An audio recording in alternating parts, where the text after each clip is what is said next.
Jasri Suara Religi. Jasri Suara Religi.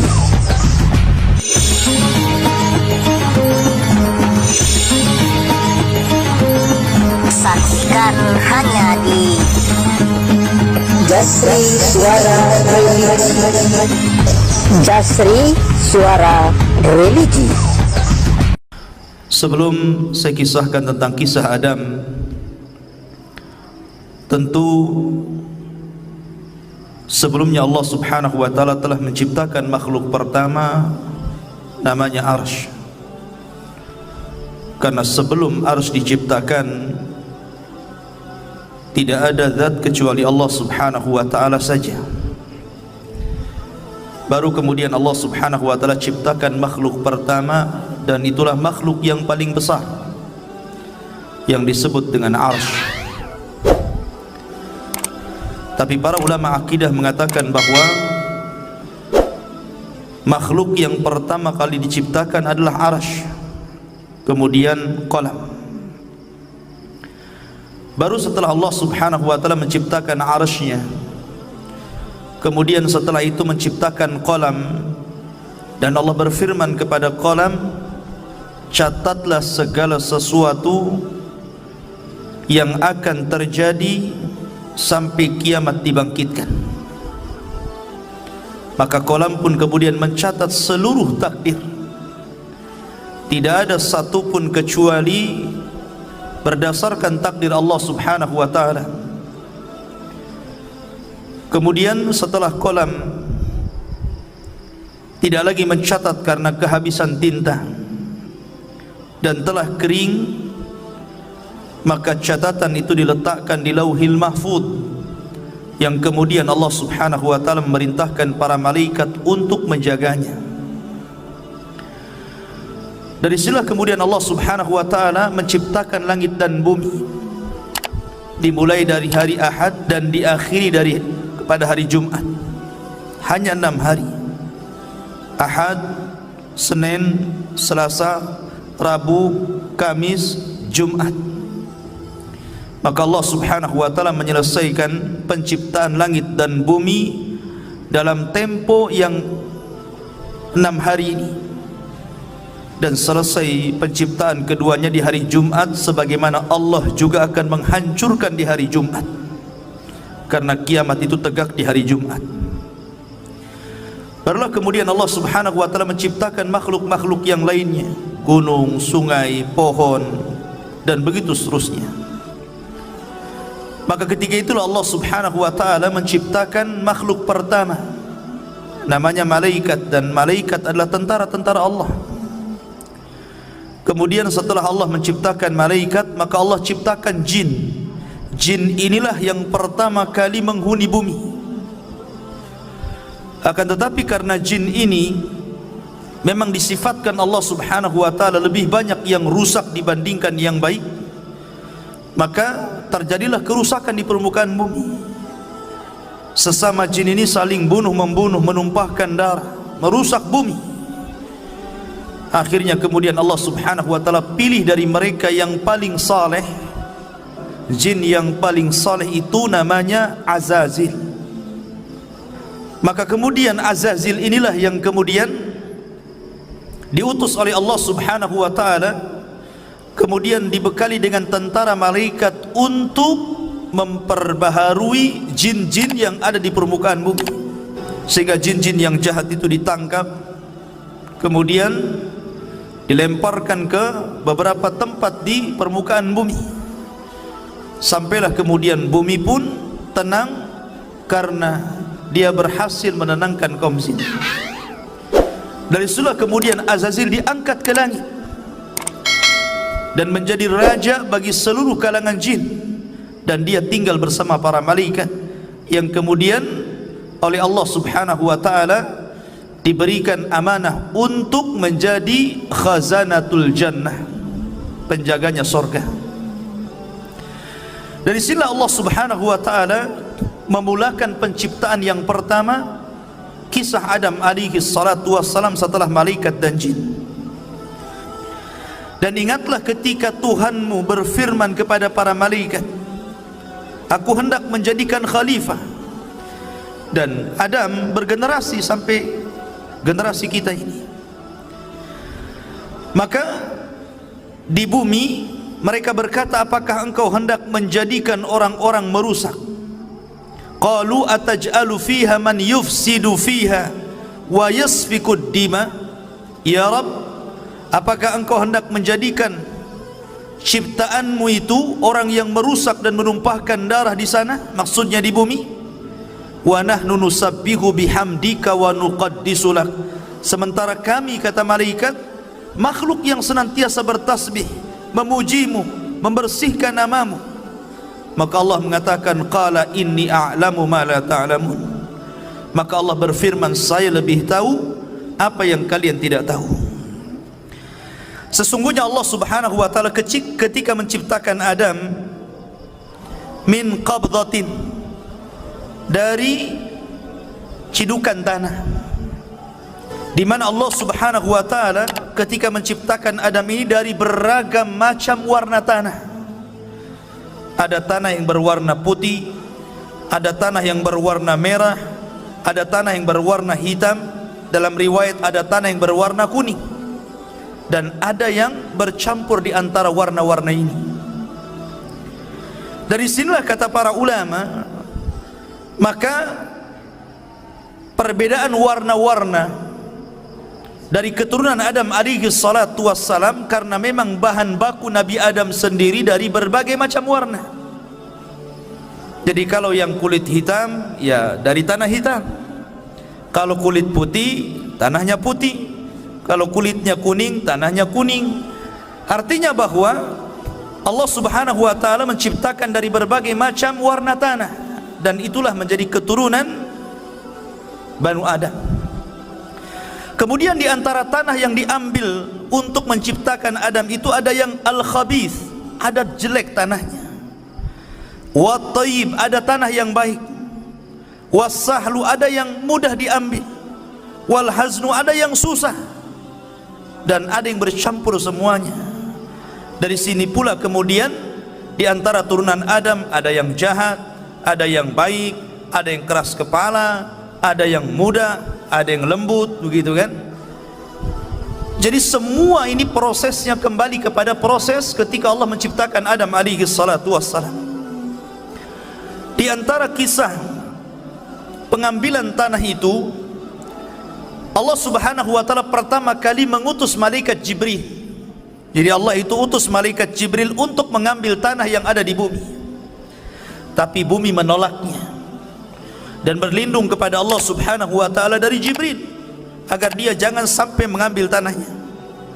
Akhirnya Jibril pun tidak bisa dan kembali kepada Allah. Kemudian Allah subhanahu wa ta'ala mengutus Mikail. Sama bumi pun berlindung kepada Allah dari Mikail dan tidak diizinkan untuk mengambil tanahnya. Akhirnya Allah subhanahu wa ta'ala mengutus malakul maut, malaikat kematian. Ketika kemudian bumi berlindung kepada Allah subhanahu wa ta'ala, maka malaikat maut pun mengatakan, wa ana a'udzu billahi an arji. Sebagaimana engkau berlindung kepada Allah agar aku tidak mengambil tanahmu, maka aku pun berlindung kepada Allah, aku tidak akan kembali kepada Allah sampai ku ambil tanahmu. Akhirnya berhasillah malaikat maut mengambil berbagai macam tanah yang disebutkan di atas, kemudian diangkat ke langit. Dari tanah ini kemudian akhirnya Allah subhanahu wa ta'ala menciptakan dengan kedua tangannya. Dan ini ada hikmah kenapa Allah ciptakan Adam dengan tangannya, supaya iblis tidak bisa sombong di hadapan Adam. Karena iblis tidak diciptakan dengan tangan Allah. Iblis itu diciptakan dari ujung nyala api. Maka kemudian ketika Allah subhanahu wa ta'ala menciptakan Adam, Allah mulai membentuk Adam alaihi salatu wassalam dengan sebaik-baik bentuk yang tidak sama dengan makhluk yang lainnya. Sesungguhnya Allah menciptakan manusia itu sebaik-baik bentuk. Lah ketika Allah subhanahu wa ta'ala mulai menciptakan Adam alaihi salatu wassalam, dibentuknya sedemikian rupa, maka Allah Subhanahu wa taala membiarkan Adam yang belum ada ruhnya itu. Ada yang mengatakan selama 40 tahun dibiarkan. Artinya sampai betul-betul mengering. Lah dari sinilah kemudian ketika malaikat melihat Allah Subhanahu wa taala menciptakan makhluk yang gharib bagi mereka, aneh bagi mereka, di sinilah malaikat datang menghadap Allah dan mengatakan, ataj'alu fiha man yufsidu fiha wa yasfikud dima wa nahnu nusabbihu bihamdika wa nuqaddisu lak. Ya Rabb, apakah engkau akan mengulang 2 kali menciptakan makhluk yang akan merusak bumi, menumpahkan darah, sementara kami adalah makhluk yang terus bertasbih memuji kamu? Kenapa malaikat ngomong seperti ini? Karena malaikat punya pengalaman dengan bangsa jin. Sebelum Adam diciptakan, Allah menciptakan jin, dan jin itulah yang merusak bumi, yang menumpahkan darah sesama mereka, sehingga malaikat kemudian mentertibkan mereka. Karena malaikat punya pengalaman dengan jin, makanya dia kemudian datang menghadap Allah dan bertanya, ya Rabb, apakah engkau akan menciptakan makhluk lagi yang akan merusak dan menumpahkan darah? Makanya Allah Subhanahu wa taala mengatakan, inni a'lamu ma la ta'lamun. Lah saya ini yang menciptakan lebih tahu dibandingkan engkau. Barulah kemudian malaikat paham, dari turunan Adam ini ada yang menjadi para nabi dan rasul. Terkadang tingkatan mereka di atas para malaikat. Keluarlah para syuhada, keluarlah orang-orang saleh, keluarlah para siddiqun. Itulah kata-kata saya lebih paham dari apa yang kalian tidak tahu. Sementara iblis beda pula dia. Ketika Allah Subhanahu wa taala menciptakan Adam, baru berbentuk patung yang mengeras tadi, belum lagi ada ruh. Iblis ini bolak-balik, kemudian memegang-megang Adam, kadang masuk dari lubang telinga, keluar dari lubang hidung, masuk dari lubang hidung, keluar daripada lubang dubur. Begitulah dia masuk keluar. Kemudian dia mengatakan di hadapan malaikat, la in sullitu la uhlikanna. Kalau seandainya makhluk ini diserahkan kepadaku, kuhancurkan dia. Sampailah kepada waktu yang ditentukan, waktu yang menegangkan, ketika Allah hendak meniupkan ruh kepada Adam. Maka Allah Subhanahu wa taala memerintahkan para malaikatnya agar berkumpul. Bagaimana Allah Subhanahu wa taala akan membuat peristiwa baru tentang munculnya makhluk baru yang namanya Adam alaihi salatu wassalam. Mulailah kemudian Allah Subhanahu wa taala meniupkan ruh kepada Adam alaihi salatu wassalam. Baru saja ruh itu kemudian sampai di tenggorokan, maka Adam alaihi salatu wassalam tiba-tiba bersin. Maka malaikat mengatakan, qul alhamdulillah. Maka kemudian Adam pun diperintahkan mengucap alhamdulillah. Maka ketika Allah mendengar Adam memuji Allah, maka Allah pun berfirman, yarhamuka rabbuk, Rabbmu telah merahmatimu. Ma'asyiral muslimin yang dirahmati Allah Subhanahu wa taala. Kemudian ketika ruh terus masuk ke dalam jasad Adam alaihi salatu wassalam, dan mata pun sudah mulai melihat, rupanya Adam alaihi salatu wassalam berada di sorga. Maka ketika Adam, subhanallah, ruhnya sempurna, dari setelah kemudian Adam langsung memakan buah sorga, dan seluruh buah sorga dihalalkan untuk dimakan kecuali satu, nanti kisahnya. Maka ketika Adam alaihi salatu wassalam sempurna menjadi manusia, birruhi wal jasad, ada ruh ada jasadnya, disitulah Allah Subhanahu wa ta'ala memerintahkan malaikat untuk sujud kepada Adam. Maka Allah Subhanahu wa ta'ala menggambarkan bagaimana malaikat ini tunduk patuh akan perintah Allah dan menghormat kepada Adam. Allah mengatakan, fasajadal malaikatu kulluhum ajma'un. seluruh malaikat. Bayangkan, tidak ada satupun malaikat yang luput. Seluruh malaikat sujud kepada Adam. Rupanya dari seluruh malaikat ini ada satu makhluk, dia berdiri saja, dia tidak mau sujud, bahkan dia cenderung sombong. Kemudian makhluk ini ditanya oleh Allah Subhanahu wa ta'ala, "Lima, kenapa engkau tidak sujud? Lima khalaqtu biyadai, terhadap makhluk yang aku ciptakan dengan kedua tanganku." Maka mulailah kemudian makhluk ini dia mengatakan, "Ya Rabb, saya kan lebih baik daripada dia. Aku diciptakan dari api, sementara dia dari tanah." Dari situlah kemudian Allah Subhanahu wa ta'ala marah kepada iblis. Subhanallah, inilah maksiat pertama yang ada di langit, yang dilakukan oleh iblis kepada Allah Subhanahu wa ta'ala, menolak perintah Allah Subhanahu wa ta'ala. Maka dari sinilah kemudian Allah melaknat iblis, melaknat selaknat-laknatnya, marah semurka-murkanya. "Hai iblis, keluar kau dari sorga, engkau kukutuk." Akhirnya kemudian iblis pun dikeluarkan dari sorga dan diusir ke dunia, dikembalikan kepada asal penciptaannya, jin. Karena jin itu memang tabiatnya jahat, maka Allah kembalikan iblis ke asal penciptaannya, jin.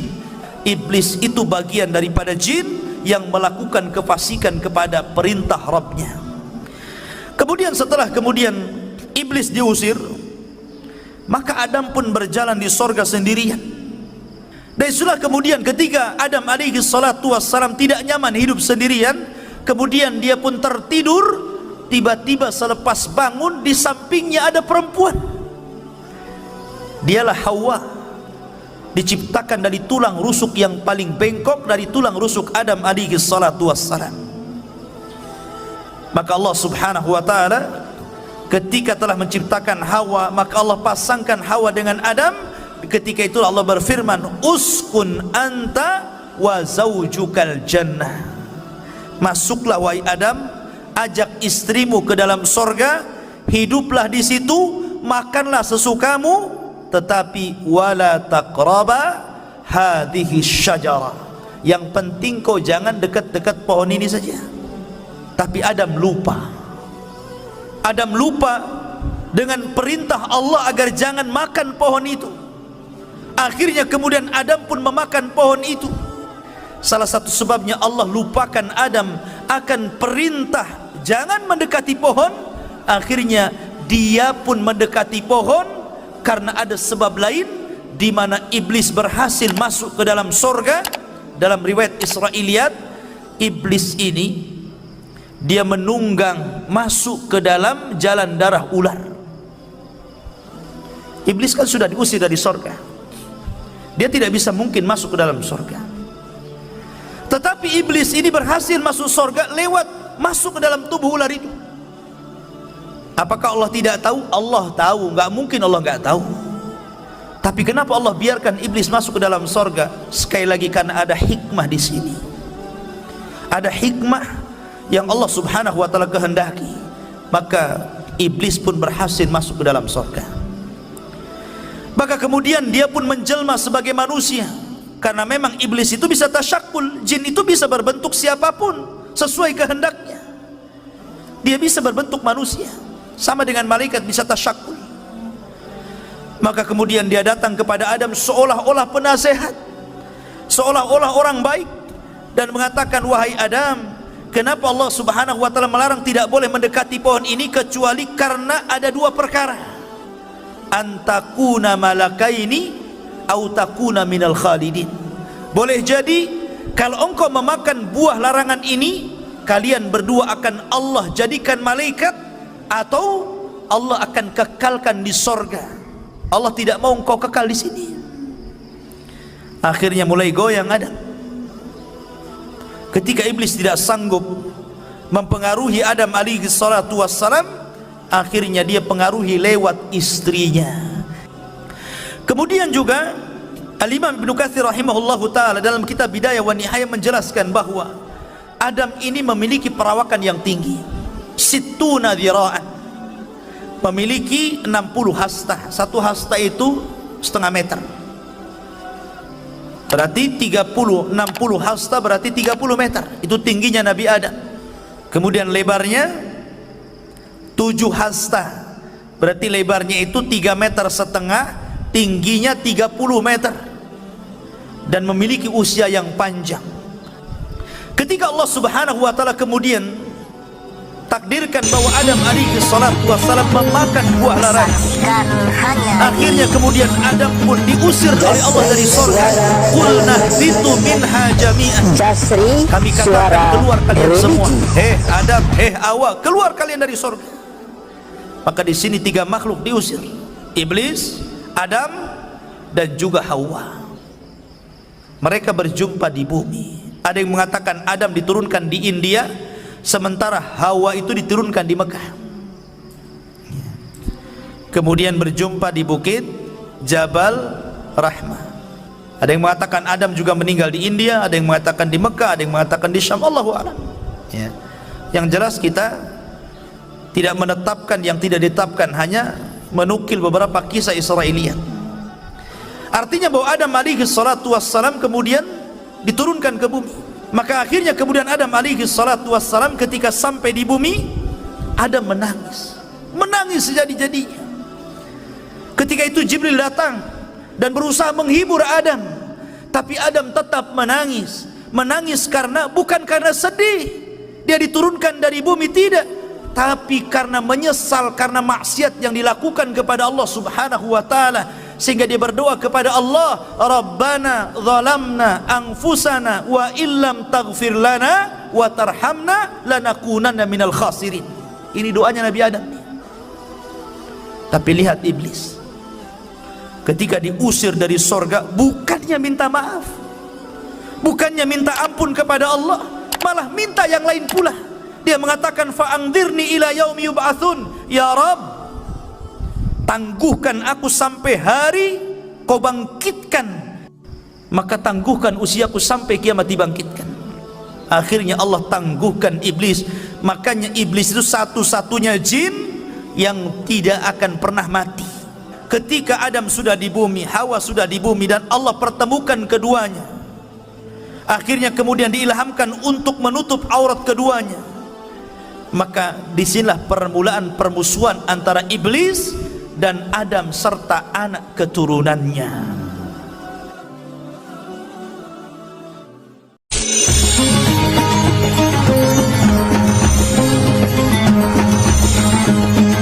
Jasri Suara Religi.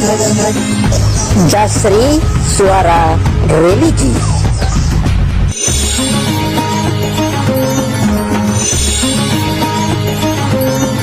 Saksikan hanya di Jasri Suara Religi. Jasri Suara Religi.